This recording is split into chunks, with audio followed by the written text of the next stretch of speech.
afin que nous menions une vie paisible et tranquille, en toute piété et honnêteté. Cela est bon et agréable devant Dieu notre Sauveur, qui veut que tous les hommes soient sauvés et parviennent à la connaissance de la vérité. Sur ces paroles, je voulais vous saluer ce soir dans le précieux et merveilleux nom de notre Seigneur et Sauveur Jésus-Christ. Que sa paix qui surpasse toute intelligence garde nos cœurs et nos pensées en lui. Nous avons besoin de tranquillité dans notre nation, aussi dans l'Église. Nous en avons besoin aujourd'hui. Et Dieu nous recommande la prière. La prière est primordiale et fondamentale. La prière est prioritaire. Avant toute activité, avant tout programme, il faut que la prière soit au devant, sinon la première activité que l'Église mène. Elle a un lien étroit avec l'évangélisation. Dieu veut que tous les hommes soient sauvés. Je vous dire ce soir que les deux activités prioritaires et primordiales, qui sont des armes d'attaque, des armes offensives que l'Église détient, premièrement, la prière est une arme offensive. L'évangélisation, c'est aussi la seconde arme offensive. En dehors de ça, si nous négligeons ces priorités et que nous pensions servir Dieu, nous passons à côté de la plaque. Si nous négligeons la prière, si nous négligeons l'évangélisation, nous ne sommes pas dans le cœur de Dieu. Retrouvons la puissance qu'il y a dans la prière. C'est la prière qui fait tomber les murs, qui nous sépare du lieu où nous sommes. C'est la prière qui brise les chaînes. C'est la prière qui nous donne une percée spirituelle. C'est la prière qui nous ouvre les portes insoupçonnées. C'est la prière qui, dans le combat spirituel, met le diable en déroute. Et nous sommes sur le terrain en proclamant l'évangile de Jésus-Christ. Je venais ce soir devant l'église Assemblée de Dieu, une jeune fille qui tient son micro. Voyez-vous, elle est en face de son église. Et elle proclame, son église est bien placée à Koweït là. Et puis, chaque soir, chaque instant, ils proclament la parole de Dieu. Et leur église connaît une véritable croissance dans la qualité et dans la quantité. Aujourd'hui, c'est cette église évangélique en Côte d'Ivoire qui grandit. Leur secret, ils prient beaucoup. Ils évangélisent beaucoup. Ils évangélisent beaucoup. Ils prient beaucoup. Ils évangélisent beaucoup. Ils n'ont pas le temps pour les faux combats. Ils n'ont pas le temps pour ça. Ils n'ont pas le temps d'aller en campagne pour une autre activité qui n'a pas pour but le salut des âmes. Que toute activité que nous menions, la priorité des priorités soit le salut des âmes. Alléluia. Construisons le royaume de Dieu. Dans ce temps d'apostasie et de grande séduction, l'Église est en train de perdre les pédales. L'Église est en train de dévier du cœur de Dieu. Et je parle la dernière fois d'études de cas. Et nous sommes dans cette mouvance. Encore ce mois-ci, nous parlerons sur ce thème. Nous irons en profondeur. Depuis le mois passé, le thème que nous abordons, les avertissements du Saint-Esprit dans les derniers temps. Les deux menaces sur l'Église, ce sont l'apostasie et la séduction. Je veux pour rappel, l'apostasie, c'est la désobéissance à Dieu. passer à côté du cœur de Dieu. Ne pas comprendre ce qui est dans le cœur de Dieu. Être satisfait de ces petites victoires. Vouloir plaire à l'homme plutôt qu'à Dieu. Vouloir obéir à l'homme et désobéir à Dieu. Voici l'apostasie. Les temps actuels sont des temps difficiles. Des temps où les gens ne voudront plus de la saine doctrine. Ils détourneront l'oreille de la vérité pour s'attacher à des fables. La parole de Dieu n'aura plus son influence sur leur vie. Ils seront habitués à celle-ci à tel point qu'elle n'aura plus d'influence sur leur vie. C'est-à-dire, elle ne pourra plus les transformer. Ils vont raidir le cours. Ils vont s'opposer à la vérité. Ils voudront autre chose. Ils auront la démangeaison d'entendre les choses agréables.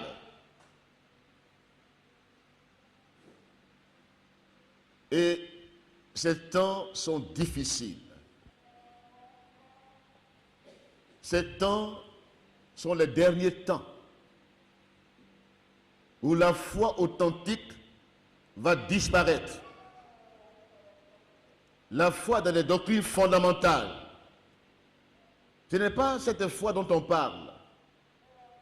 Les gens auront l'apparence de la piété, mais vont renier ce qui en fait la force. La foi authentique, sincère, ne les habitera plus. Il y aura un mélange d'idées humaines, de principes humains, mélangés avec la parole de Dieu, des techniques de développement qui n'ont rien à voir avec l'évangile, des techniques qu'on apprend dans des sectes pernicieuses, vont s'infiltrer dans l'église par séduction, et l'église sera séduite. Voici les temps actuels dans lesquels nous sommes. L'apostat ne sait pas qu'il est apostat. C'est comme l'orgueilleux. Il est satisfait de lui-même. Il ne sait pas qu'il est orgueilleux. Mais c'est ceux qui l'entourent qui entendent le bruit des chaînes, qui le traînent dans ses pieds. Mais lui-même, il en est inconscient, insensible. Voici quand quelqu'un atteint ce niveau où il est marqué par le fer rouge, aucune éthique, aucune antipathie, c'est-à-dire il n'a plus pitié, il avance dans la méchanceté. Voici le paroxysme de l'apostasie. Quand on n'est plus conscient, quand on n'a plus la sensibilité, la compassion, la miséricorde, et qu'on pose des actes pour plaire à son ego, c'est l'apostasie. Que Dieu nous en épargne au nom de Jésus-Christ. Amen. L'exemple, l'étude de cas de David, n'oubliez pas cette étude de cas. Je vais vous rappeler encore les points importants de la vie de David. La première étude positive, dans l'étude des cas, pour éviter l'apostasie des derniers temps, ayons un cœur à cœur avec Dieu. Alléluia. David est l'homme selon le cœur de Dieu. Il avait un cœur à cœur avec Dieu. Il a développé dans sa vie cette conscience de la présence de Dieu. Il n'est pas superficiel. Il n'est pas religieux. Dieu n'est pas en dehors de son cœur. Il ne remplit pas sa tête de théologie. Son cœur est rempli de la connaissance du Dieu vivant. Amen. Alléluia. Et Dieu dit, voici un homme. Dans ce temps de la fin, développe ta communion avec ton Créateur. Développe ta relation avec Dieu. Développe cela. Que cela soit prioritaire. Que tu appelles Dieu au secours de ta vie. Que Dieu soit la priorité de tes priorités. Que Dieu passe avant toute chose. Parce que la prière, c'est parler avec Dieu. Alléluia. Donc, développe ta communion avec Dieu. Voici David, l'homme selon le cœur de Dieu. Il avait un cœur à cœur avec Dieu. Amen. Il a fait alliance avec Dieu d'abord. C'est un homme de foi. Une foi partagée. Il connaît Dieu, il parle de ce que Dieu est. Et Dieu aussi dit de ce que David est. Il dit, voici un héros de la foi. Un homme selon mon cœur, je l'ai trouvé. Il accomplira toutes mes volontés. David fuit les faux combats. Amen. Les combats, voyez-vous, il y a les batailles et puis il y a la guerre. Aujourd'hui, les gens se focalisent sur les batailles, les petites victoires. Les batailles n'ont rien à voir avec les guerres de l'Éternel. Les batailles. Et c'est pourquoi le Seigneur a dit que celui qui veut gagner dans ce monde, il perdra. Parce que beaucoup voudront gagner des batailles. Batailles idéologiques, batailles d'honneur, batailles de positionnement, batailles où ils vont être honorés. Ce sont des batailles. Ça n'a rien avec le cœur de Dieu et les guerres de l'Éternel. Vous pouvez remporter des batailles et perdre la guerre. C'est pourquoi Jésus dit, si quelqu'un veut gagner dans ce monde, les honneurs de ce monde, le prestige de ce monde, il perdra la guerre éternelle. Que Dieu nous en épargne ce soir. Prenons la croix du Christ et suivons-le dans le chemin du renoncement.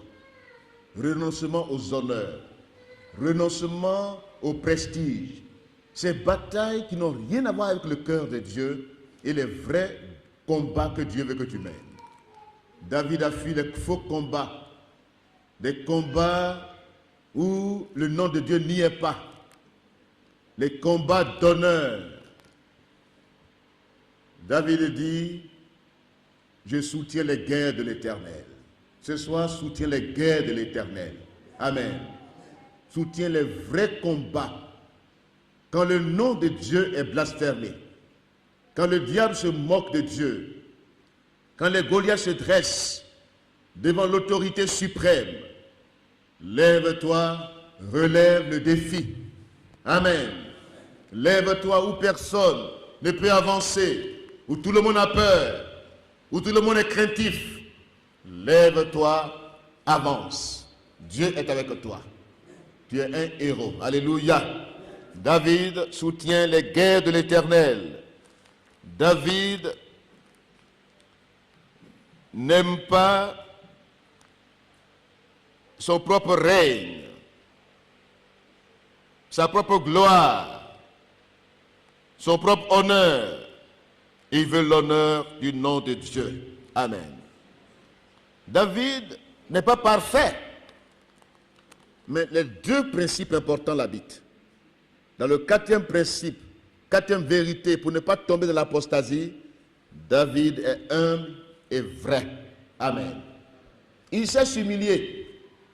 Il sait reconnaître ses fautes et s'en séparer de manière définitive. David ne vit pas, il ne pratique pas le péché. David, quand dans sa position de roi, il pouvait chercher des honneurs, mais sa repentance est sincère. Amen. C'est ce que Dieu cherche. Oui, les gens, même quand ils sont dans la déviation, dans un péché, puisqu'ils regardent leur position, ils ne veulent pas se repentir. C'est leur position qui les préoccupe. Ils ne veulent pas perdre la face. Ils ne veulent pas reconnaître leur péché. Cet après-midi, on a saisi une jeune fille qui a volé portable. Mais devant tout le monde, elle ment vis-à-vis Oui, c'est pas elle. Pourtant, la personne décrit le portable. Il dit la marque du portable. Sa puce est dedans. Elle dit puce là, on lui a donné puce là. Que portable là, c'est sa soeur qui lui a donné le portable. Voyez-vous comment nous sommes arrivés à un temps d'apostasie? Même quand tu parles quelqu'un la main dans le sac, c'est difficile qu'ils reconnaissent. Il y en a qui se basent sur leur titre, sur leur honneur, et ils ne veulent pas s'humilier. Mais David s'est s'humilier à temps. Voici pourquoi Dieu dit, voici l'homme selon mon cœur. Il est vrai. Il n'aime pas le mensonge. Il n'aime pas l'hypocrisie. Il n'aime pas la complaisance. Il dit la vérité selon son cœur. Voici les hommes que Dieu cherche. Combien d'hypocrites aujourd'hui? Combien de menteurs aujourd'hui? Combien de personnes aujourd'hui qui ne veulent pas perdre la face, qui font cette tête baissée, qui ne veulent pas changer. Quand les circonstances même leur imposent le changement, ils refusent de changer. Mais c'est eux qui veulent que les choses changent. Voici l'apostat. Lui-même refuse de changer, de se repentir, et il attend que les autres changent autour de lui.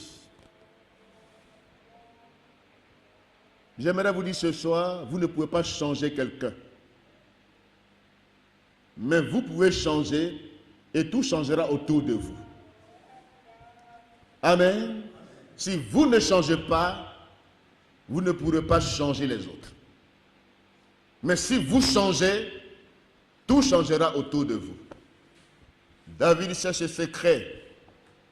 David, il connaît l'autorité suprême qui doit recevoir obéissance et soumission absolue. L'autorité déléguée, l'obéissance est relative. Si l'autorité qui est devant moi obéit à Dieu, j'obéis. Si elle désobéit à Dieu, je désobéis. Amen. Alléluia. Et aujourd'hui, il y a une confusion. Confusion qui s'installe. On confond soumission et obéissance. La soumission, c'est un état de cœur. Un état de cœur. Mais l'obéissance est relative.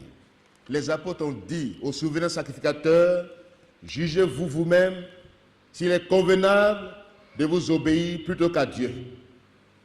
L'Église arrive à un certain niveau, un tournant décisif, où si nous ne marquons pas la différence entre soumission et obéissance, nous allons tous tomber dans la déviation des derniers temps. Dieu cherche des David qui savent différencier l'obéissance de la soumission. Amen. Dieu veut des gens qui ont un cœur, qui ne cherchent pas leurs propres intérêts, qui ne s'allient pas avec des méchants. Même quand ils sont dans des temps d'angoisse, ils savent reprendre courage en s'appuyant sur l'Éternel. Reprenons ce soir courage en nous appuyant sur l'Éternel. Voici l'étude de cas positifs. Un homme selon le cœur de Dieu. Ce soir, nous verrons un cas négatif. Élie et ses fils. Amen. Ce n'est pas le prophète Élie, mais c'est le sacrificateur Élie. Ses fils. Ou la corruption sacerdotale en temps d'apostasie. Voici le thème de ma prédication ce soir. Élie et ses fils. Ou la corruption sacerdotale en temps d'apostasie. 1 Samuel. D'abord, quand on parle de corruption, il faut définir le mot corruption.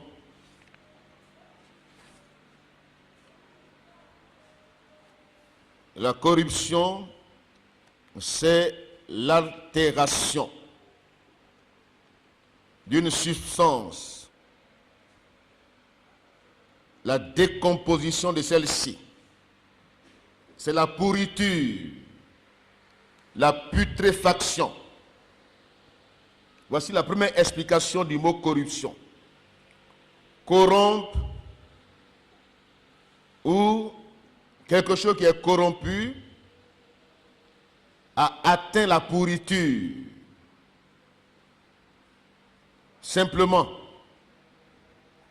la putréfaction, un corps que vous n'enterrez pas vite, que vous gardez 3-4 jours. Qu'est-ce qui se passe? Il y a la putréfaction de ce corps. Ça commence à sentir. Tout le monde sent l'odeur. C'est la pourriture. Deuxième explication, c'est quand il y a la dérive dans le jugement. Quand il y a 2 poids, 2 mesures, c'est la corruption. L'altération du jugement. Troisième explication, le fait de corrompre moralement. La corruption est une gangrène sociétale. C'est la gangrène, la perversion, la souillure, corruption des mœurs, dérèglement, dissolution. Quatrième explication, emploi des moyens condamnables dans le but de dévier quelqu'un. On appelle cela les dessous de table, les pots de vin, pour faire agir quelqu'un contre son devoir, sa responsabilité. Quand quelqu'un doit normalement faire un travail pour lequel il a été choisi, pour lequel il a été admis à ce poste, il doit rendre fidèlement quelque chose, un document. Et puis pour te donner le document là, il tarde. Il tourne autour. Un officier qui doit mettre de l'ordre normalement dans la circulation, qui doit t'arrêter pour voir si tes papiers sont en règle, il peut être corrompu par l'argent. Tu n'es pas en règle, il te laisse passer parce que tu lui as donné quelque chose. Voici la corruption. Et ce qu'il gagne sur la route n'est pas légal. Et c'est quand nous voyons des gens qui sont riches, qui ont des avoirs, mais bien mal acquis. Voici la corruption. Et le sacerdoce, quand le sacerdoce est corrompu, quand on parle de sacerdoce, Dieu même a dit à Moïse, construis le tabernacle. Dieu a choisi la tribu de Lévi, des personnes qu'il a mis à part, qui n'ont pas d'héritage, parmi le peuple de Dieu, le peuple de l'ancienne alliance. Les tribus d'Israël, quand Dieu a partagé le territoire de Canaan, il a dit à Moïse, la tribu de Lévi est mon héritage. Je suis l'héritage de la tribu de Lévi. Ils sont dans mon sacerdoce.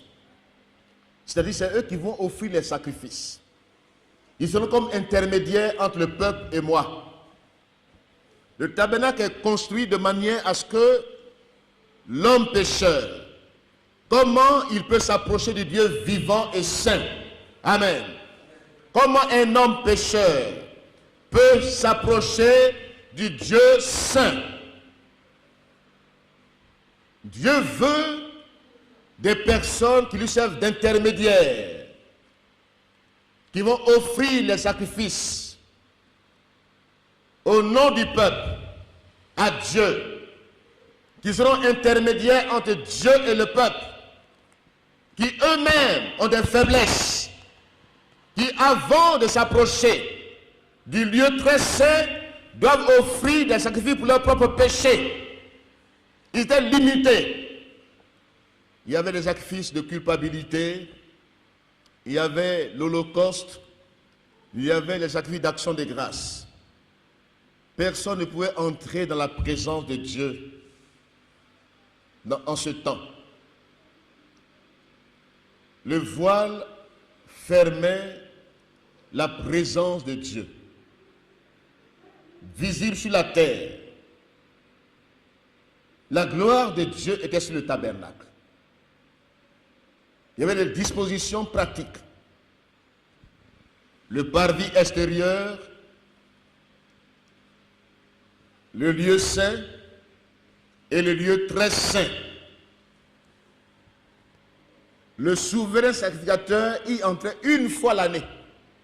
Une fois seulement l'année. Et si sa vie n'est pas en règle avec Dieu, il tombait là raide mort.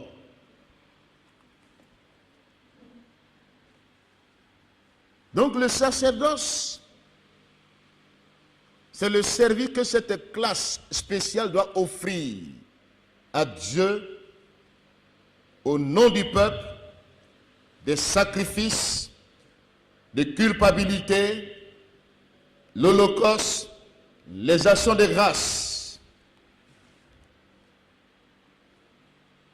Donc, c'est leur ministère. Un ministère spécial. Et ils devaient être saints eux-mêmes. Parce qu'ils s'approchent d'un Dieu très saint. Ils devaient être saints.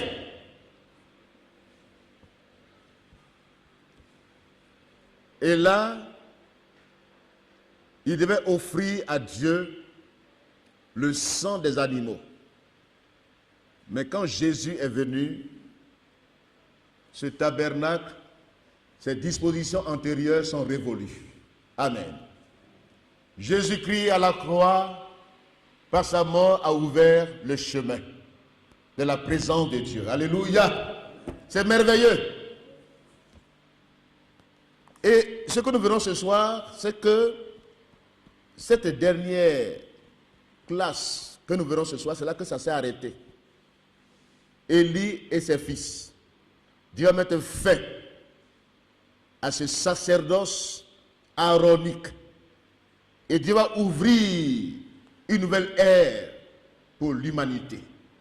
Et Jésus-Christ est l'excellent remède pour nous approcher de Dieu sans aucun risque d'être frappé. Aujourd'hui, nous sommes dans un sacerdoce universel. L'apôtre Pierre, qui a eu la vision de l'Église, l'apôtre Pierre a vu ce qu'est l'Église. Jésus a dit, tu es Pierre, sur cette pierre, je bâtirai mon Église. Mais sur ta confession de foi, tu es le Christ, le Fils du Dieu vivant. Donc tous ceux qui ont cette même confession de foi forment l'Église de Jésus-Christ. Et désormais, nous formons un sacerdoce royal, alléluia, une nation sainte, un peuple acquis, pour offrir directement à Dieu, sans intermédiaire, des sacrifices d'action de grâce, de louange, nos prières, notre adoration, alléluia. Dieu est accessible aujourd'hui. Il n'y a plus de souverain sacrificateur. Aujourd'hui, tu peux confesser tes péchés. Tu peux t'approcher de Dieu. Tu peux parler avec Dieu directement. Alléluia. Voici la grâce de Dieu qui nous est offerte. Voici la puissance de la nouvelle alliance. Mais si le sacerdoce est corrompu, si ceux qui doivent servir dans la présence de Dieu sont corrompus, c'est la déviance, c'est la dépravation, c'est la déviation, c'est l'apostasie des derniers temps. Donc Élie et ses fils n'ont pas compris cela. Nous lisons 1 Samuel. Maintenant je viens à mon texte. 1 Samuel. J'ai introduit, maintenant je vais lire la parole de Dieu. Vous cherchez avec moi 1 Samuel. Pour ceux qui nous suivent de loin, suivez-moi bien ce soir.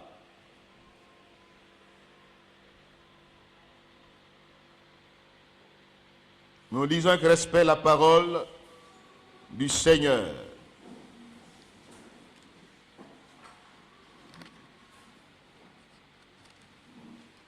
Dieu va mettre fin au sacerdoce aaronique pour ouvrir une nouvelle ère pour l'humanité. Et voici le texte qui nous dit pourquoi Dieu va mettre fin à ce service. Parce que ce service était corrompu.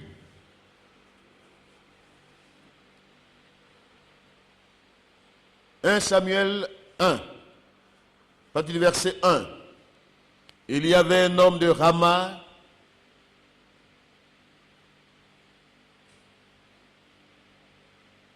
de Ramathaï-Sophine, de la montagne d'Éphraïm, nommé Elkana, fils de Jéroboam, fils d'Élu, fils de Tohu, fils de Choup, Éphratien.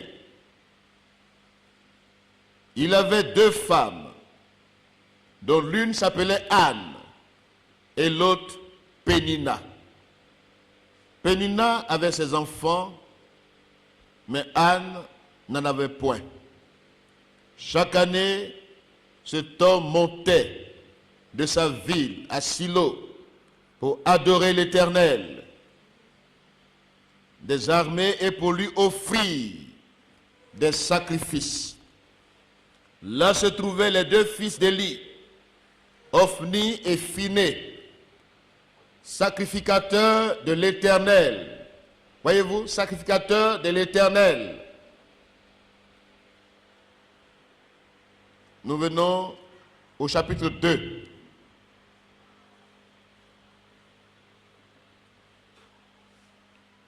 Vous suivez avec moi? Chapitre 2, à partir du verset 12. Les fils d'Élie étaient des hommes pervers. Ils ne connaissaient pas l'Éternel. C'est terrible, hein? Sacrificateurs de l'Éternel, mais regardez ce que la Bible dit. Ils étaient pervers. Ils ne connaissaient point l'Éternel. Et voici quelle était la manière d'agir de ces sacrificateurs à l'égard du peuple.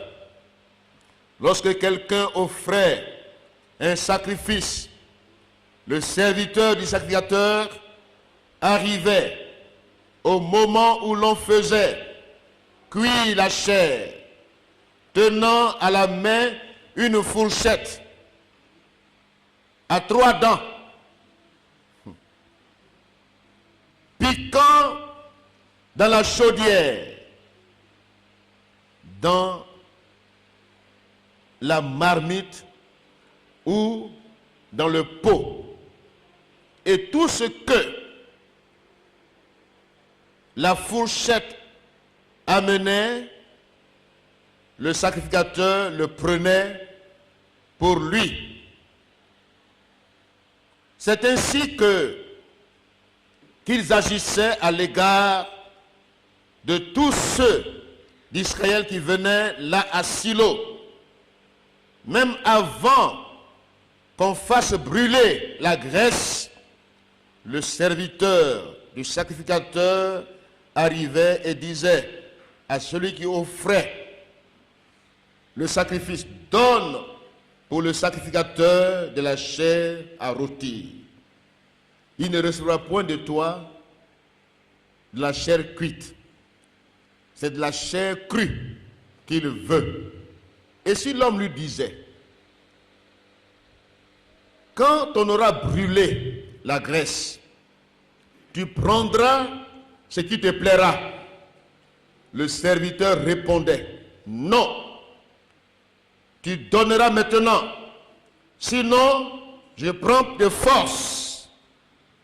Ces jeunes gens se rendaient coupables devant l'Éternel d'un très grand péché parce qu'ils méprisaient les offrandes de l'Éternel.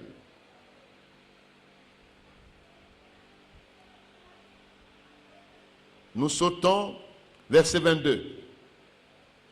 Élie était fort âgé et il apprit comment ses fils agissaient à l'égard de tout Israël.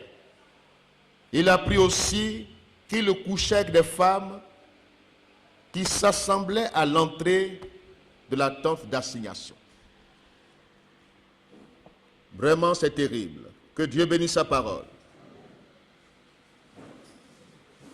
Élie et ses fils, ou la corruption sacerdotale en temps d'apostasie. D'abord, qui est Élie?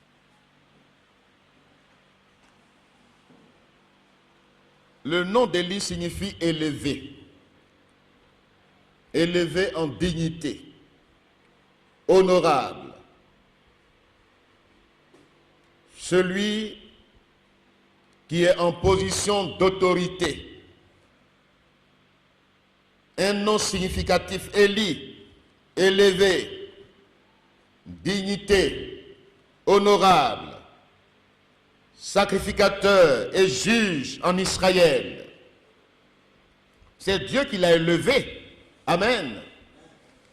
C'est Dieu qui l'a choisi, qui a choisi les ascendants. Il est descendant d'Aaron. Élie avait de la dignité. Il était honorable. Dieu l'a mis en position d'autorité pour diriger son peuple. Amen. Pour diriger le peuple d'Israël. Et ce qu'on demande du sacrificateur, c'est qu'il soit un modèle. C'est qu'il reflète la sainteté de Dieu. Quand Dieu devait choisir les sacrificateurs, il y a des textes dans Exode 29 qui nous parlent des critères et des conditions, des dispositions, même leur habillement était significatif. Ce n'est pas de nos jours où on porte des soutanes. Mais Dieu sait pourquoi il portait cet habit qui les distinguait du reste du peuple. C'est le signe de la dignité, de l'honorabilité et du rôle qu'ils doivent jouer parmi le peuple. Ils sont leaders, sacrificateurs. Ils doivent être différents du peuple. Le signe distinctif était non seulement dans leur habillement extérieur, mais dans leur moralité. Voici le vrai signe. Ce n'est pas dans l'habit que se trouve le signe, mais c'est dans leur comportement, dans leur conduite, qui doit marquer la différence. Ézéchiel 44, quand vous lisez cela, on a introduit dans le sacerdoce des incirconcis, des étrangers. C'était d'Ézéchiel là, on a encore le temps de l'exploiter. Mais comprenez que ce que Dieu demande dans cette position honorable de dignité, Dieu demande surtout la sainteté. Amen. Vous serez saints, car je suis saint. 1 Pierre 1,15 répète la même chose. pour le sacerdoce universel. Tout enfant de Dieu doit vivre dans la sainteté. Amen. Celui que tu adores est saint. Il faut que tu sois saint dans toute ta conduite. Voyez ce que Dieu demande? Puisque nous sommes dans le sacerdoce universel, Dieu nous demande ce critère important qu'est la sainteté. Dieu t'a mis à part. Tu es saint. Tu es séparé. Tu es sacré. Et tu dois en être conscient. Et tu dois maintenant toi-même te mettre à part pour Dieu. Si Dieu m'a mis à part, dès le sein maternel, comme Jérémie, il a été mis à part par Dieu, dès le sein maternel. Mais lui-même a dit, sinon Dieu lui a dit, sépare-toi. Il y a une double séparation. Tu as été mis à part par Dieu, mais toi-même tu dois te mettre à part pour Dieu. Si tu sépares ce qui est vil de ce qui est précieux, ta bouche sera ma bouche. Amen. Donc, tout enfant de Dieu, quand vous lisez Romains chapitre 12, offrez vos corps à Dieu comme un sacrifice vivant. Alléluia. Ce qui sera de votre part un culte raisonnable. Le culte que Dieu agrée, c'est l'offrande de ta vie, comme un sacrifice,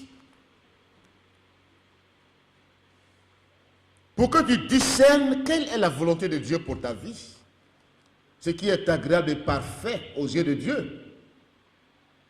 Tu as besoin de t'offrir à Dieu, corps, âme et esprit. Amen. Toi-même, tu es un sacrifice. Tu ne vas pas offrir seulement des sacrifices, mais le sacrifice que Dieu agrée, c'est l'offrande de ta personne. Tu dois t'offrir sur l'autel de sacrifice, où le feu doit consumer tout ce qui n'est pas la gloire de Dieu. Que le feu de Dieu consume en nous tout ce qui n'est pas la gloire de Dieu. Que son feu tombe sur notre vie. Amen. Pour que nous rendions un culte à Dieu qui lui soit agréable. Donc Élie, choisi par Dieu, élevé par Dieu pour conduire le peuple d'Israël en tant que père, il n'a pas su élever ses propres enfants, les discipliner. Élie a raté le but.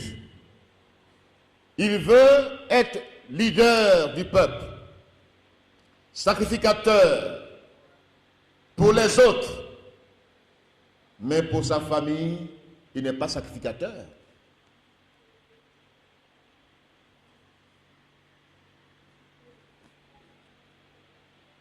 Il n'a pas élevé ses enfants dans la crainte de l'Éternel.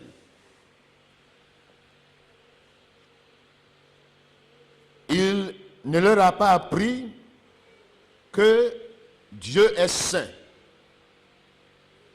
Il n'a pas fait preuve de rigueur. Il n'a pas exigé la discipline. Il n'a pas exercé l'autorité spirituelle dans sa famille. Il aurait dû leur interdire même le ministère. Il n'aurait pas dû les accepter pour l'accompagner dans le ministère. Il n'était pas obligé. Mais comment ils sont sacrificateurs comme lui, et puis leur vie ne répond pas? Et puis il n'a pas pris la décision de les exclure du sacerdoce. Il les maintient par familiarité. Il les maintient par complaisance.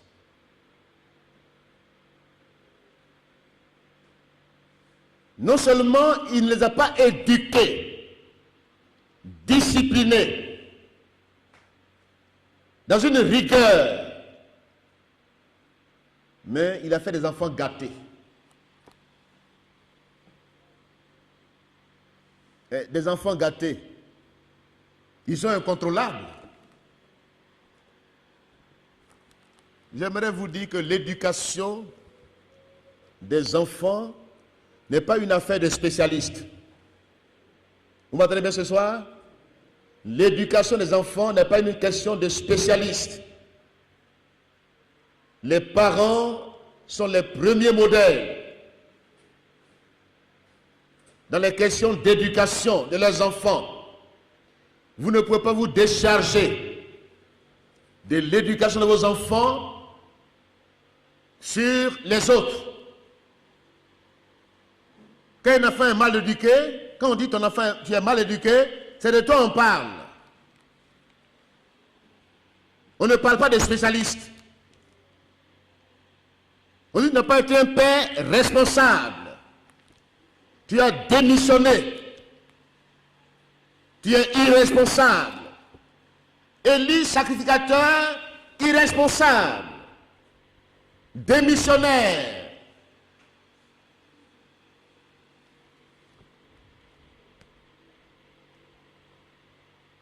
Aujourd'hui, la sacrificature que nous avons commence d'abord dans nos familles. Amen. Dans nos maisons, avec nos enfants, surtout nous qui sommes prédicateurs de l'Évangile, qui sommes à plein temps dans le ministère. Nous ne pouvons pas seulement vouloir enseigner les autres, être rigoureux envers les autres, être des enseignants pour les autres.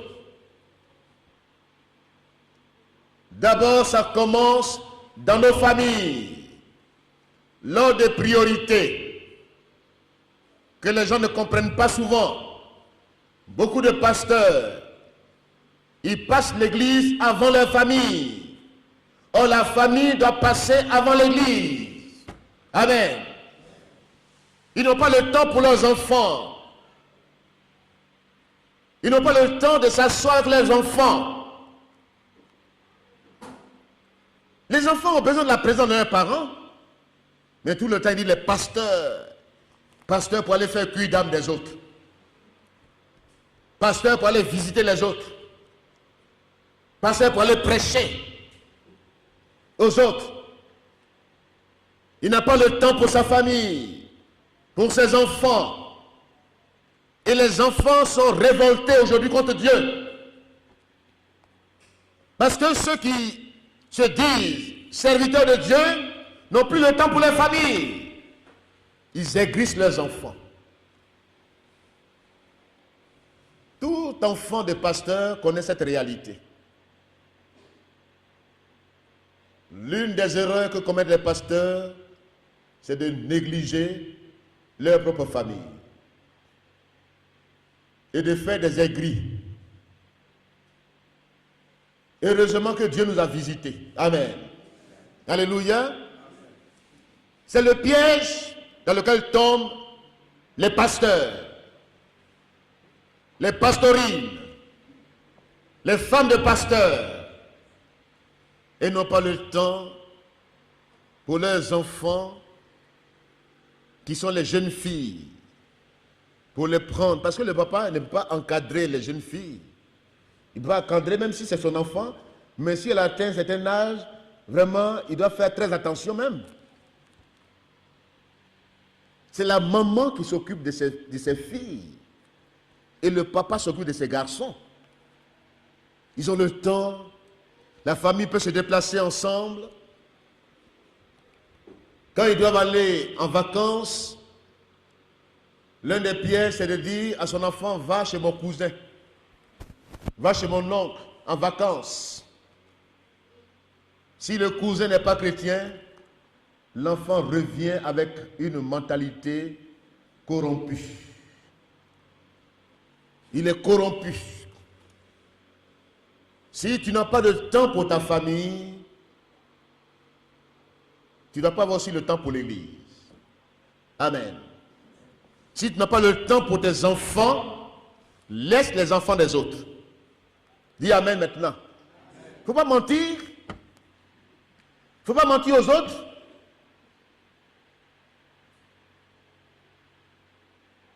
Si tu ne prends pas du temps pour prier pour tes enfants, pour les encadrer, comme Job, avoir un culte familial, un culte, le premier culte dans la Bible, c'est le culte familial. Job, il avait le temps pour ses enfants, même s'il était surpris, mais il offrait des sacrifices pour ses enfants. Quand ils vont jouer quelque part, il dit, ah, mes enfants ont péché. Je suis sacrificateur dans ma famille d'abord. J'offre les sacrifices pour mes enfants.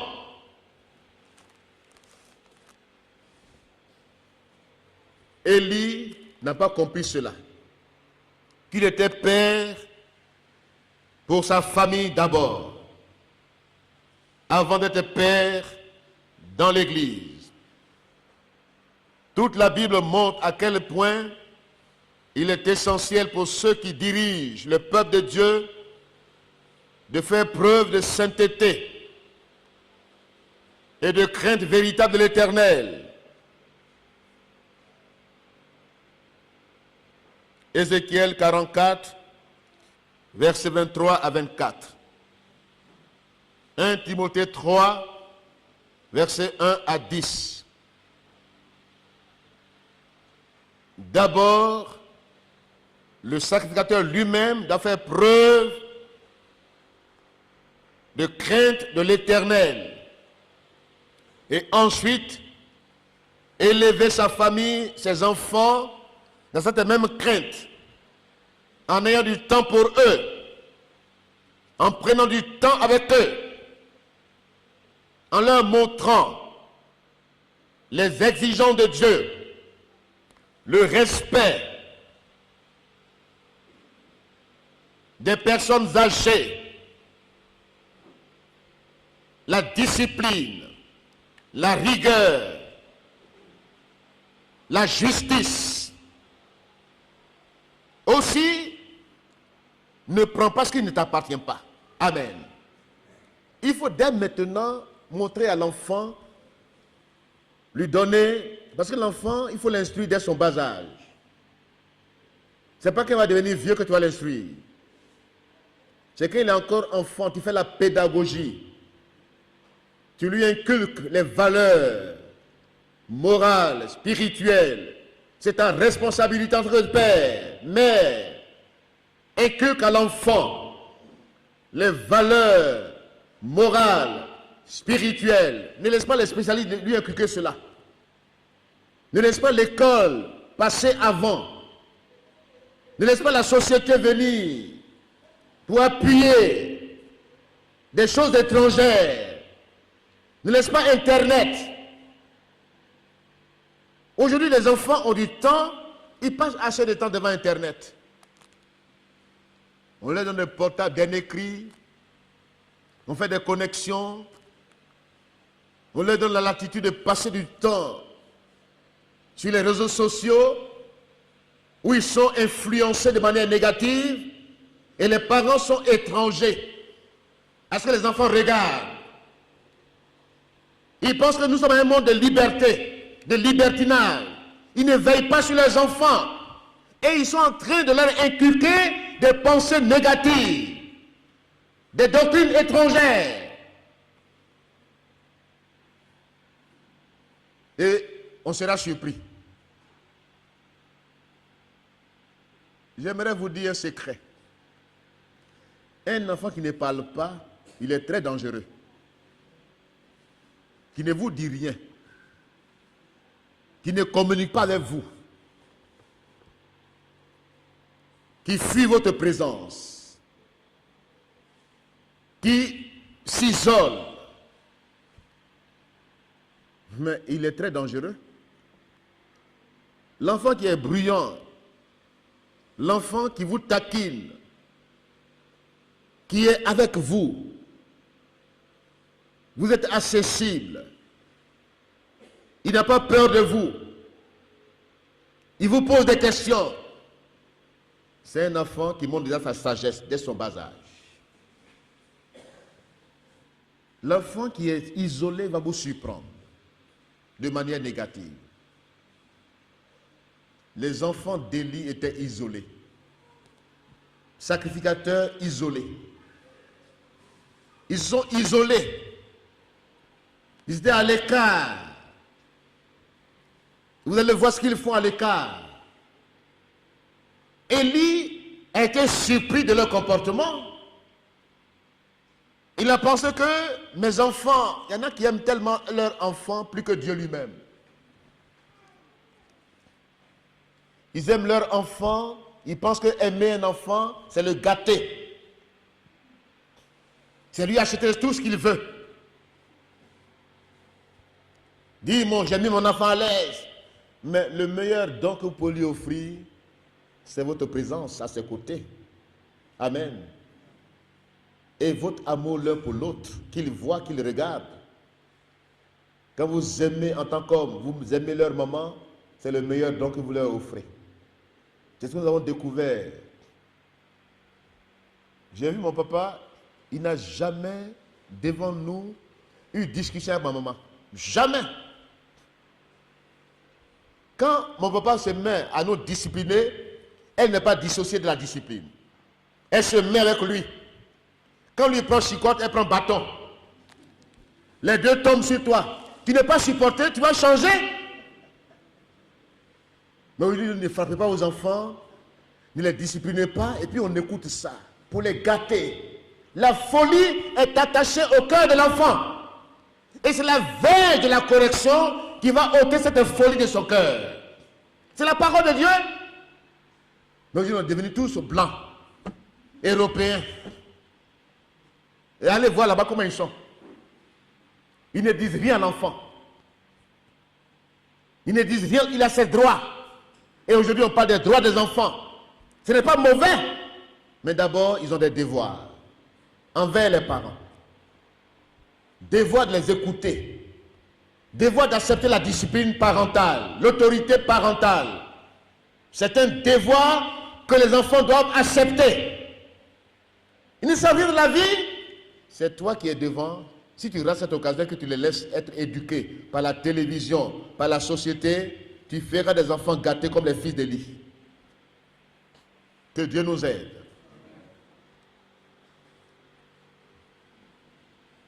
Vous savez pourquoi les gens disent ne disciplinez pas vos enfants?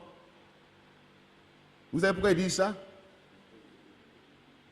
C'est pour que on les élimine dans les rues. Pour que les policiers les descendent dans les rues. Quand ils seront irrécupérables. La même société qui te dit, n'éduque pas tes enfants, c'est le diable qui est au fait derrière tout cela. C'est le diable.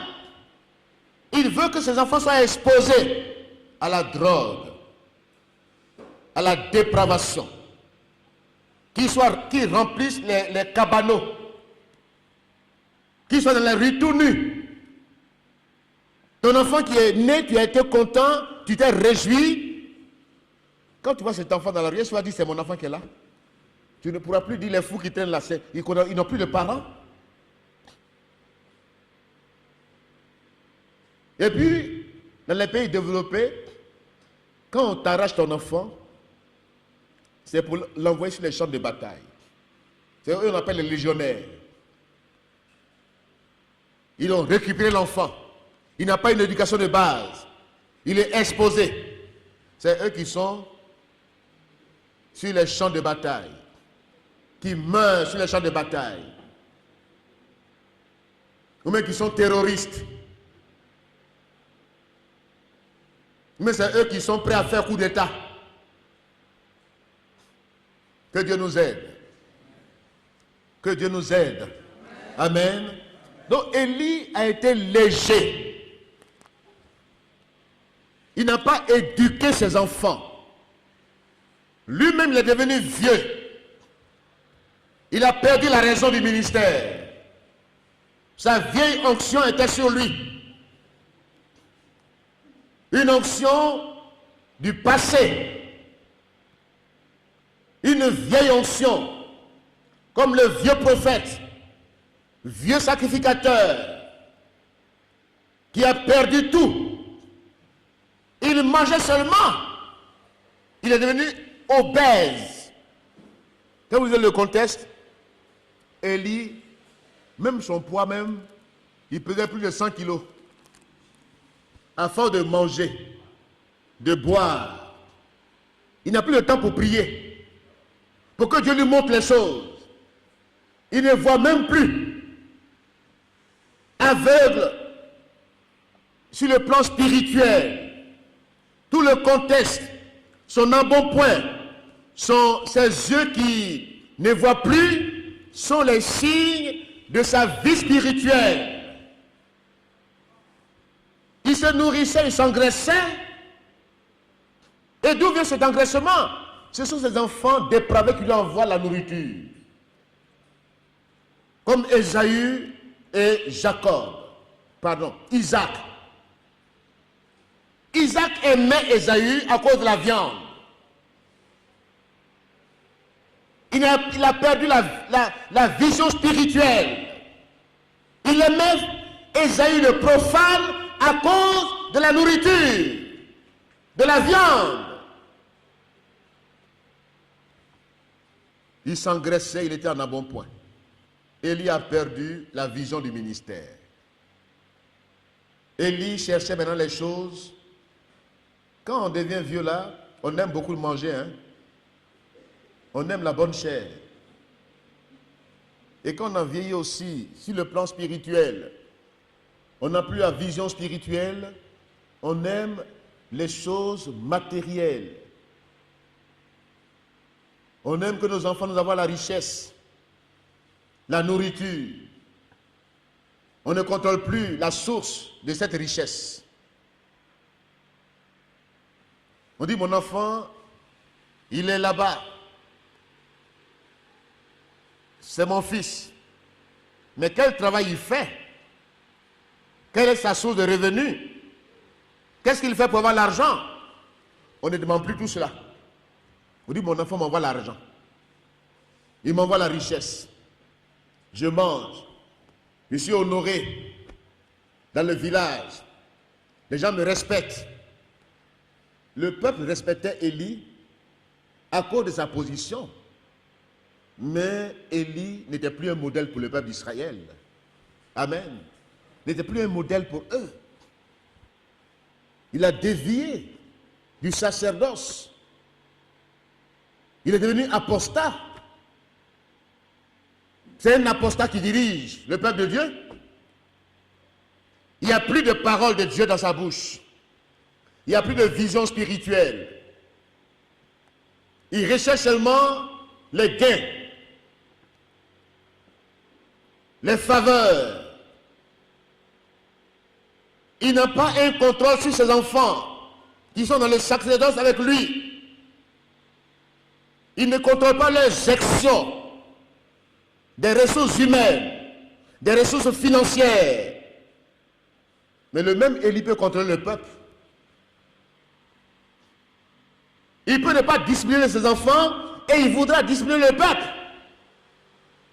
Il voudra contrôler la gestion du peuple. Mais ses propres enfants, il n'a pas le temps de contrôler la gestion financière, gestion des ressources humaines. C'est comme les politiciens. Quand vous êtes avec eux, vous ne payez pas les impôts, ce n'est pas leur problème. Mais une fois que vous voulez quitter leur rang, ils ne payent pas impôts. Il y a un premier ministre qui a voulu quitter un pays dans ces jours-là. Je ne sais pas si c'est au Congo ou bien quoi. Au Congo, au Brazzaville, on a dit il y a eu 2 mallettes d'argent sur lui. Mais il était dans le gouvernement, il n'y avait pas eu ces 2 mallettes d'argent. Donc ça veut dire que le gouvernement est corrompu. Si lui peut avoir des milliards sur lui pour voyager, c'est que tout le système est corrompu. Mais il n'a plus de voix pour parler. On l'a arrêté, on l'a mis en prison. Parce qu'il a voulu le quitter. Voici Élie.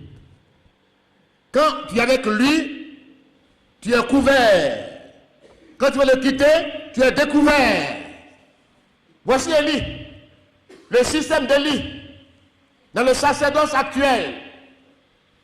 Quand tu es aligné, tu n'as pas de péché. Mais quand tu es non aligné, c'est un gros péché qui est là. Voici Élie, système corrompu, apostat.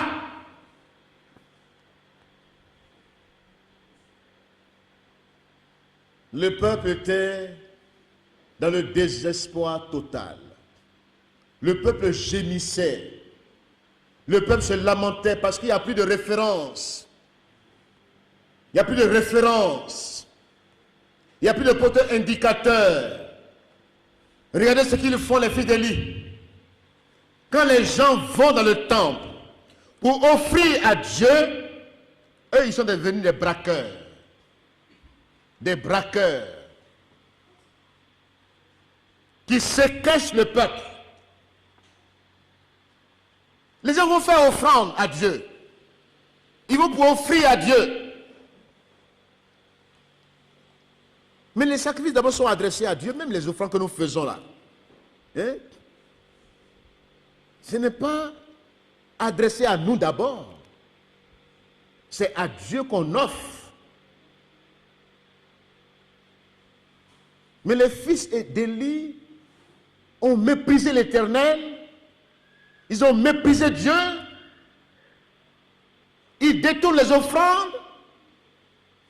Ils envoient leurs coureurs. Quand les gens viennent offrir à Dieu, sacrifice, eux qui doivent prendre le sacrifice, qui sont sacrificateurs, qui doivent aller dans la présence de Dieu pour présenter d'abord ce sacrifice au Seigneur, si c'est un sacrifice de culpabilité, ou bien un holocauste, ou bien une action de grâce, d'abord aller devant Dieu, présenter ce sacrifice devant Dieu. Non. Il dit donne pour le sacrificateur, donne. Donne, droit d'onction. Droit d'onction.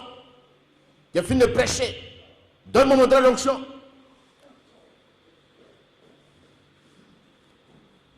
Il menace le peuple.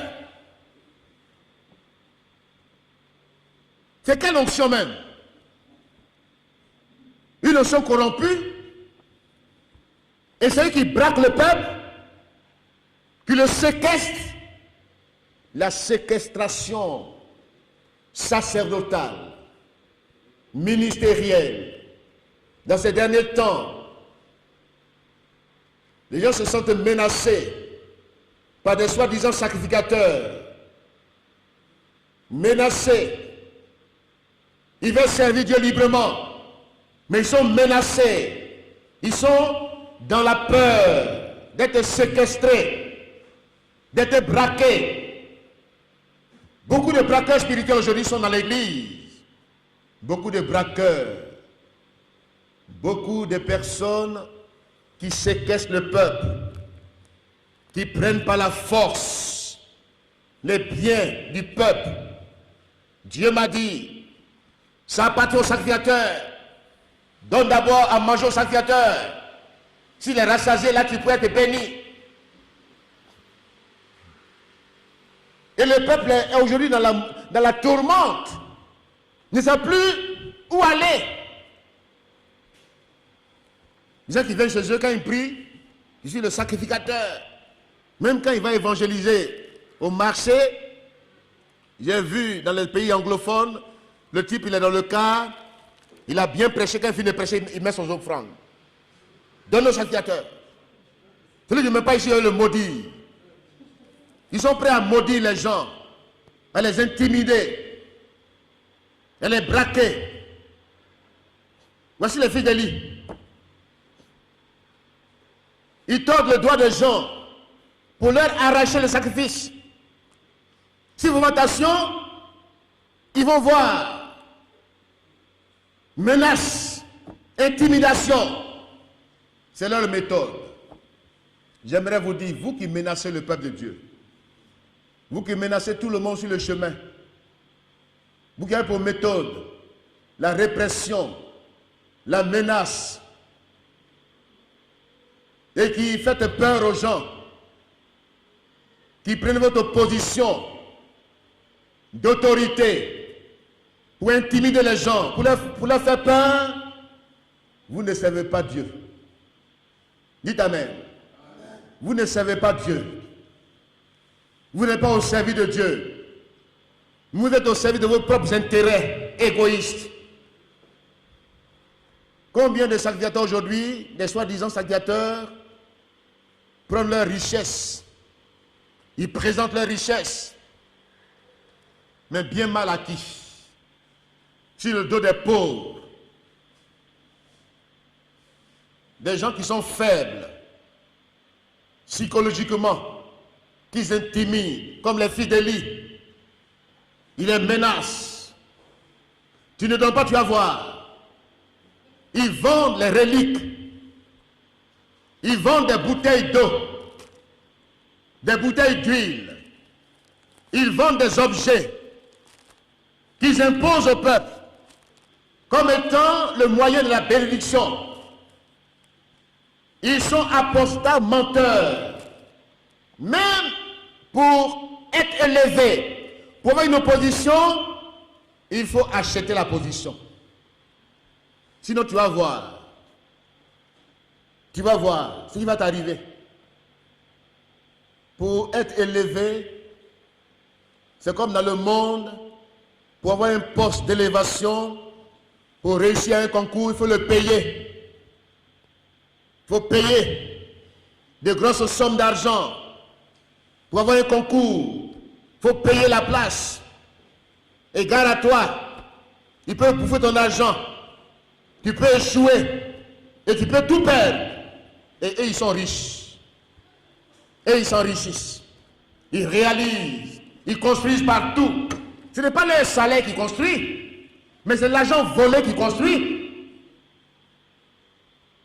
Et la même chose dans l'église d'aujourd'hui. On braque le peuple, on le séquestre, on lui arrache ses biens et on réalise. Et on est content, on a réussi. Mais c'est un bien mal acquis. On compte ses richesses, on ne compte pas les âmes qu'on sauve. De nos jours, on ne compte pas les campagnes d'évangélisation.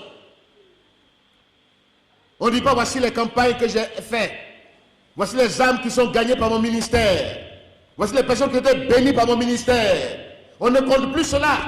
Mais ce qu'on compte, c'est nos richesses qu'on compte. Mais ces richesses que tu as eues là, d'où ça vient? D'où viennent ces richesses? C'est le braquage, c'est la séquestration, c'est la menace, c'est l'intimidation. C'est une bande de voyous qui est installée dans le sacerdoce.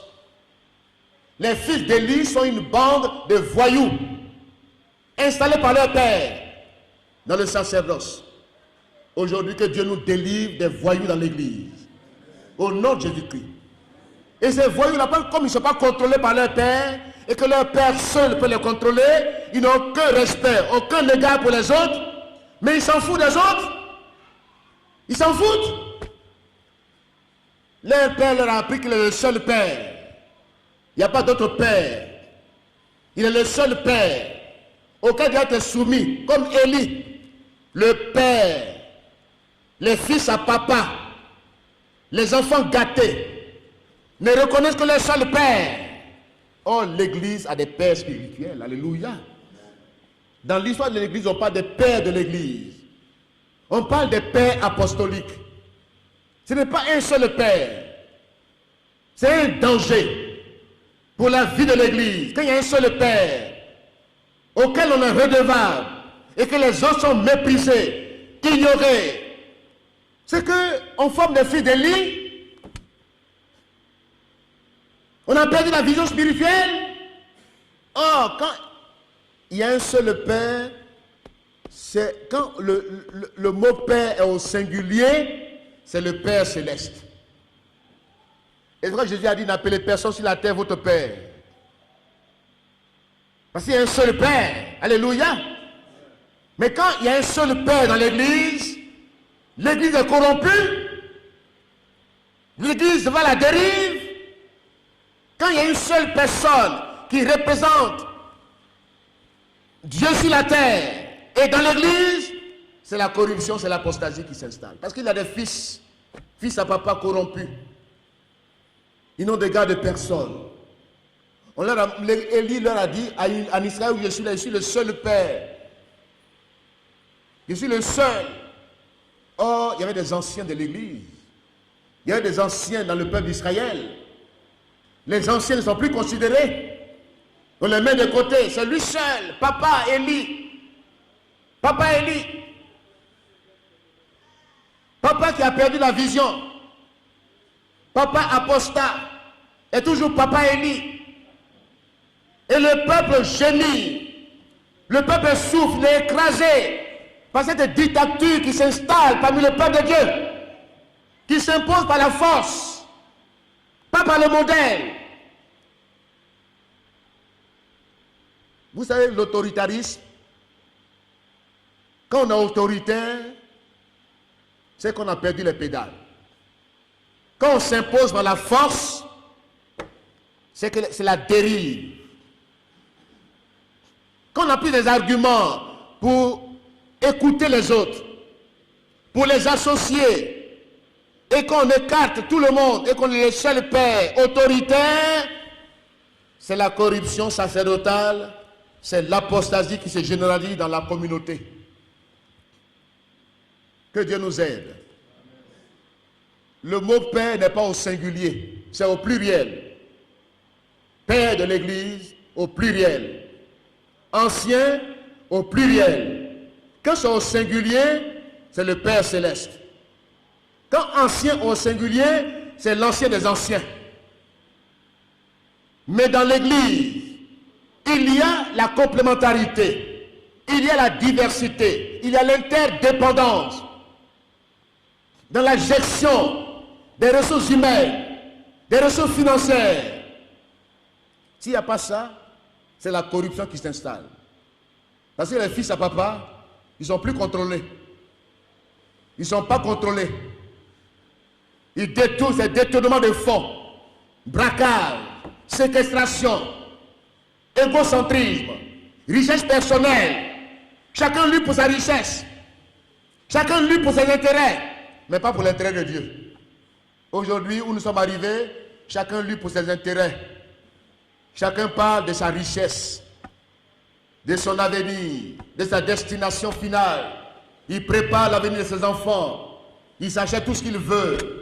Il a des réalisations. Il se promène partout. Même quand il gère un bien commun, il n'y a pas de contrôle, il n'y a pas de questions à lui poser. Il est le fils à papa.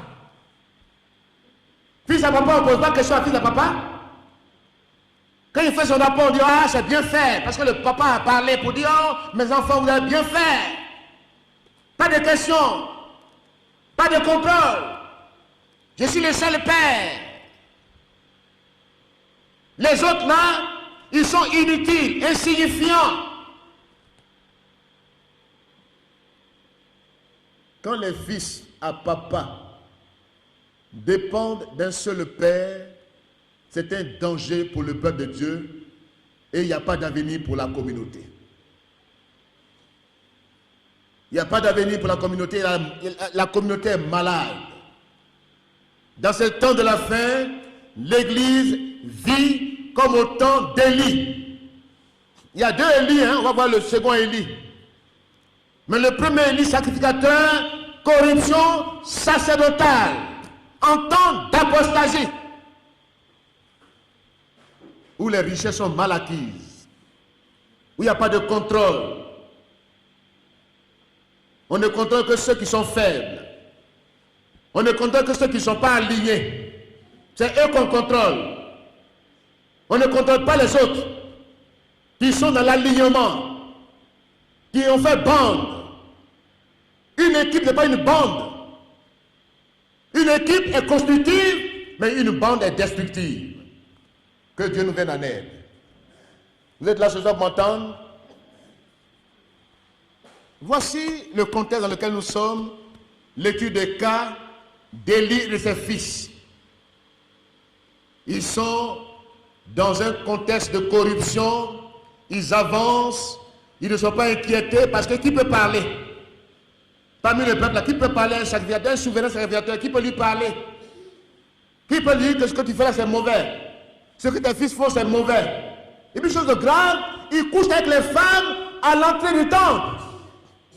Dans le temple, dans la tente d'assignation, c'est là qu'ils couchent avec les femmes. Et ça ne dit rien au Père. Le peuple souffre. Le peuple souffre des soi-disant pasteurs qui vivent dans l'immoralité, qui sont couverts, qui vivent comme ils veulent, et qui sont couverts. Les fils d'Élie étaient pervers, des grands pécheurs devant l'Éternel. Et regardez comment Élie parle. Ah, mes enfants, vraiment, ce que j'apprends de vous là, regardez comment il parle. Quand c'est des enfants, il sait bien parler. Il parle doucement. Lui qui menace les autres, mais quand c'est des enfants, même quand il sait ce qu'ils font, il ne leur fait aucun reproche. Aucune sanction. Parce que c'est ses enfants qui l'accompagnent. Ils sont couverts. Ils ne sont pas inquiétés. Quand les gens sont couverts par ceux qui sont en position d'autorité, ils se moquent même de Dieu. Amen. Ils se moquent de Dieu. Voici la soumission dont on parle. C'est-à-dire que s'ils sont couverts, ils peuvent faire les 4 volontés. Ils ne sont pas inquiétés. Ils donnent une bonne apparence. Ils sont couverts. Parce qu'on peut les contrôler. Ils sont alignés. Ils accompagnent.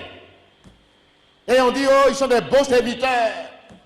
C'est eux qu'on apprécie. Oh, les fils d'Élie étaient des corrompus, des pervers, péchés de détournement des finances, de braquage, de séquestration, des intérêts personnels.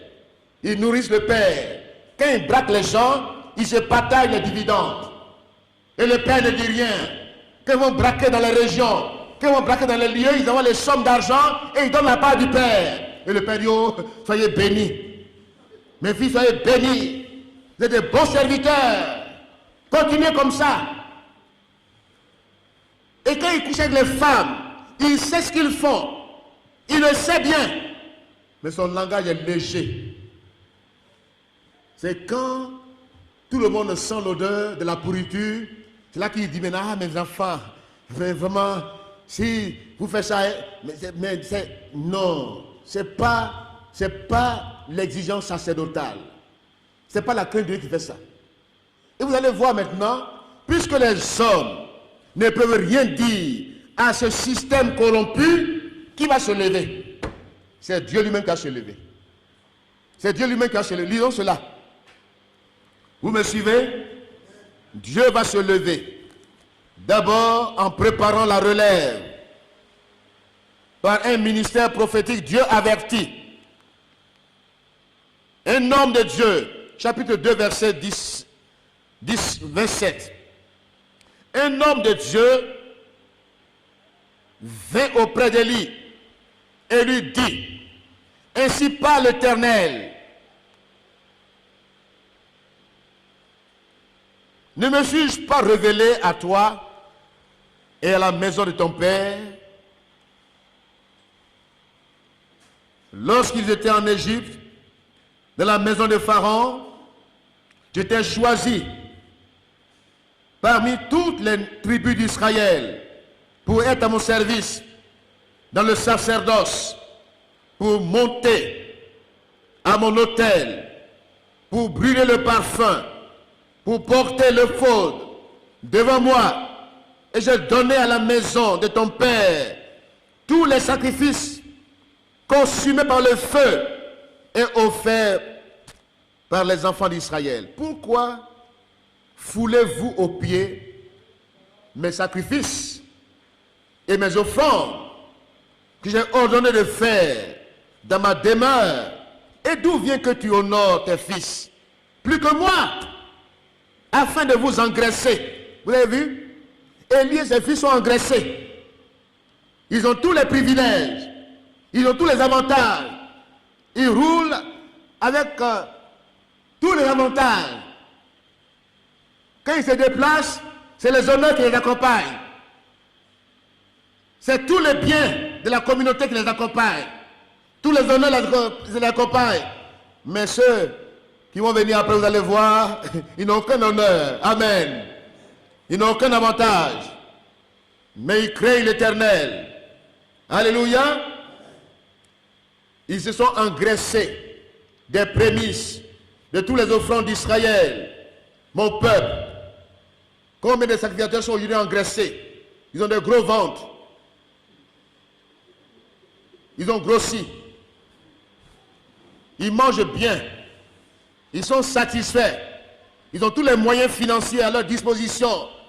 C'est eux qui aiment les fêtes. Ils aiment fêter. Parce qu'ils sont réjouis. Ils organisent des fêtes, des activités festives, des orgies. C'est ça qu'ils aiment. Au lieu d'aller évangéliser, et c'est les fêtes. Ils aiment les fêtes. Que Dieu nous épargne ces choses.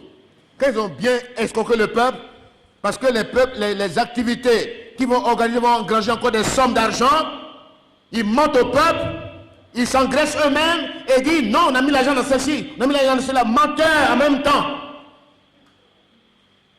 C'est pourquoi, voici ce que dit l'Éternel, le Dieu d'Israël. J'avais déclaré que ta maison et la maison de ton père marcheraient devant moi à perpétuité. Et maintenant, dit l'Éternel, loin de moi, car j'honore celui qui m'honore. Mais ceux qui me méprisent seront méprisés. Amen. Voyez-vous le verdict de Dieu? Quand tu parles du verdict de Dieu, les gens ne connaissent pas le verdict de Dieu. Quand ils font quelque chose, puisqu'ils ne sont pas inquiétés par les hommes qui les entourent, puisqu'ils sont en position de force, puisqu'ils avancent dans le mépris de Dieu, dans la menace, dans la méchanceté, Dieu sera en face d'eux. Amen. Dieu s'est mis en face d'Élie et de ses fils. Dans ce temps d'apostasie, ne mettez pas Dieu, ne permettez pas à Dieu de se mettre en face de vous. Écoutez ce que le peuple gémit, les gémissements du peuple. Écoutez le gémissement du peuple. Quand Pharaon faisait gémir le peuple d'Israël, il se disait Dieu lui-même. Je suis Pharaon, je suis Dieu. Dieu dit en bon, toi homme, tu dis tu es Dieu. Dieu s'est mis en face de Pharaon. Il n'a pas su que Dieu était devant lui. Beaucoup de personnes aujourd'hui ne savent pas que Dieu est en face d'eux. Ils pensent que c'est les hommes. Puisque les hommes sont devenus impuissants, ils ont vaincu celui-ci, ils ont vaincu celui-là, ils ont triomphé de celui-ci, ils sont tranquilles, ils ont fini de faire le mal, ils sont tranquilles. Mais Dieu est en face de vous. Dieu s'est mis en face d'Élie et de ses fils. Il dit, mais pourquoi vous faites cela? Vous pensez que c'est au peuple que vous faites cela? Les offrandes me sont destinées. La sainteté m'est due. Je suis saint. Et tes enfants couchent n'importe comment avec les femmes et ça te dit rien, tu avances là ça, tu les cours, tu avances, Dieu s'est levé. Dans ce temps de la fin, Dieu ne laissera pas faire les attitudes immorales. Amen. Voici, le temps arrive où je retrancherai ton bras et le bras de la maison de ton père, en sorte qu'il n'y aura plus de vieillard dans ta maison. Tu verras un adversaire dans ma demeure, tandis qu'Israël sera comblé de bien par l'Éternel. Il n'y aura plus jamais de vieillard dans ta maison. Je traiterai subitement auprès de mon peuple, de mon autel, je laisserai subsister auprès de mon autel l'un des tiens afin de consumer tes yeux et d'attrister ton âme. Mais tous ceux de ta maison mourront dans la force de l'âge. Et il aura pour signe ce qui arrivera à tes deux fils, Ophni et Phiné. Ils mourront tous les deux le même jour. Je m'établirai un sacrificateur fidèle qui agira selon mon cœur. Amen. Selon mon cœur, selon mon âme, Je lui bâtirai une maison. Alléluia. Alléluia. Voici le verdict de Dieu. Et en un seul jour, Dieu est intervenu pour arrêter la corruption parmi son peuple. Prions aujourd'hui pour que Dieu se lève pour arrêter la corruption parmi le peuple de Dieu. Amen. Pour que ceux qui se servent du nom de Dieu, pour leur propre prestige, que Dieu se mette en face d'eux aujourd'hui. Comme il s'est mis en face des fils d'Élie et de lui-même. En un seul jour, Dieu est intervenu. Que Dieu nous aide aujourd'hui et nous verrons prochainement l'homme des onctions. Alléluia. Le Samuel qui va agir selon le cœur de Dieu, selon l'âme de Dieu. Dieu met fin à la corruption parmi son peuple. Dieu se lève pour arrêter les mauvaises actions parmi son peuple. Pour que les gens qui se croient forts aujourd'hui arrêtent de faire trembler le peuple de Dieu. Ils ne sont pas des modèles pour le peuple et c'est eux qui font trembler les gens. C'est eux qui font bande pour aller détruire. Au lieu de construire, ils vont détruire. Dieu veut des hommes qui vont construire son église aujourd'hui. Que Dieu nous aide ce soir et que Dieu bénisse sa parole. Amen.